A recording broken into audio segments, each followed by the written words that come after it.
It's my delight to share my thoughts at the 12th edition of Green Power 2013. The objective of Green Power Conference is to create high-value networking opportunities within the RE industry and catalyze ever more investments into the sector. Reliable, affordable and sustainable energy is an imperative to ensure a sustainable tomorrow. Addressing this priority not only makes good business sense, but also addresses environmental and social issues. The need of the hour is to develop business models that are both ecologically superior and economically viable. CII Godrej Green Business Center, with the support of all the stakeholders, is playing a catalytic role in promoting ecologically sustainable business growth. And a great step in this direction is organizing the Green Power Conference. I am pleased to inform you that Green Power Conference over the years has steadily grown in terms of content, participation and reach. This has been possible with the support and cooperation of all stakeholders. Before I share my thoughts, let me add my own words of welcome to all the distinguished dignitaries on and off the dais. It is indeed an honor to have all of you here. We look forward to your thoughts on how we can further accelerate the renewable energy movement in the country. I am happy to acknowledge the very encouraging trends in growth of green power in India. This augurs well for the industry as well as for the overall development of the country. Here are some of the healthy indicators.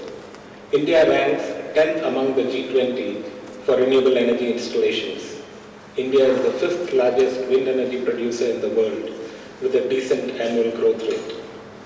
India has already succeeded in setting up about 1,700 megawatts of solar power capacity by 2013, which was just 6 megawatt in 2009. As per the latest figures, the grid interactive installed capacity from renewable energy is more than 28,000 megawatts, representing 12.2% of the total installed power generation capacity in India. As per CWET estimates, the wind power alone has the potential of over 1 lakh megawatt at 80-meter height of turbine. Whereas Lawrence Berkeley National Laboratory, United States estimate that the potential for wind is over 6 lakh megawatts in India. So there is enormous potential waiting to be tapped, because we have only tapped 18,000 megawatts out of that onshore. Indian industry has been in the forefront of promoting renewable energy. Some of the very positive trends greeting this sector include the fact that private sector contributes around 98% of total installed capacity in renewable energy. India is among the top 5 countries in attracting new investments in renewable energy sector. India has attracted an investment over 63,000 crores in 2011. The Government of India is according high importance to the promotion of renewable energy and formulating policies conducive to the growth of this sector. The launch of the National Action Plan on Climate Change and Jawaharlal Nehru National Solar Mission, generation-based incentive mechanism, renewable energy certificates, market and trading and renewable purchase obligations are some of the key initiatives of the government in giving fillip to this sector. The Ministry has recently released the Draft National Offshore Wind Policy 2013, which aims to develop offshore wind farms in the coastlines of Kerala, Karnataka, Goa, Tamil Nadu and Gujarat. Generation-based incentive is about to be reintroduced with an allocation of 800 crores in the first 2 years, which is a welcome move for the wind industry. Generation-based incentive has been the main attraction to IPPs in the wind sector. We thank the government for announcing the reintroduction of generation-based incentive for wind power, and we hope that it will be implemented in the next 2 or 3 weeks. We are confident that these initiatives and many more in the pipeline will soon consolidate India's leadership role in promoting green energy technologies. Coming to renewable energy development, Andhra Pradesh. The state of AP is rich in solar, wind and small hydro resources. As of 31st December 2012, the total installed capacity of renewable energy in the state stands at 1,800 megawatts. Wind power occupies the top spot with 650 megawatts. The total potential for generation of power from renewable energy sources in Andhra Pradesh is about 11,000 megawatts, but that's very conservative, and this excludes solar. Wind power alone has a potential of almost 9,000 megawatts at 50 meters hub height. So there is a lot of wind energy potential yet to be tapped in the state. We congratulate the Honorable Chief Minister Mr. Kiran Kumar Reddy and the AP government for further promoting renewable energy sources, especially wind and solar energy. Improvement in grid infrastructure and power evacuation.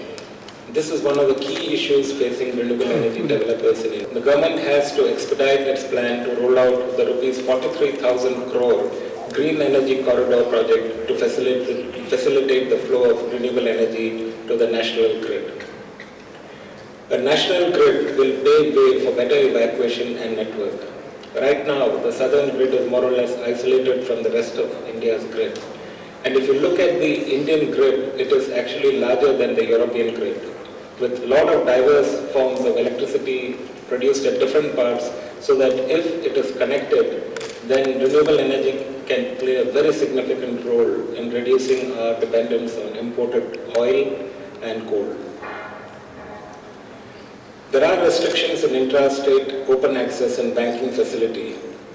Operationalization of the intrastate open access across many states continues to be limited and also remains restricted on the grounds of technical constraints as cited by distribution utilities. Banking facilities should be introduced in all the states and banking charges have to be fixed at a reasonable rate. Renewable energy certificate mechanism has to be made more robust. REC should be made bankable. Also, more clarity needs to be given on what happens to RECs if they remain unsold beyond the crediting period. We appreciate the move of the regulatory bodies to extend the validity of REC to 730 days from 365 days earlier. Inconsistency in tariff norms across states for wind power. This is another big impediment. Operationalization of wind zone-based tariffs as put forward by CERC is yet to be implemented. SERCs in only a few states, that is Maharashtra, Punjab and Haryana, have so far issued regulations in line with CERC norms. Consistency in tariff norms across states is required for sustained investment in this sector. SERCs must follow the guidelines suggested by CERC.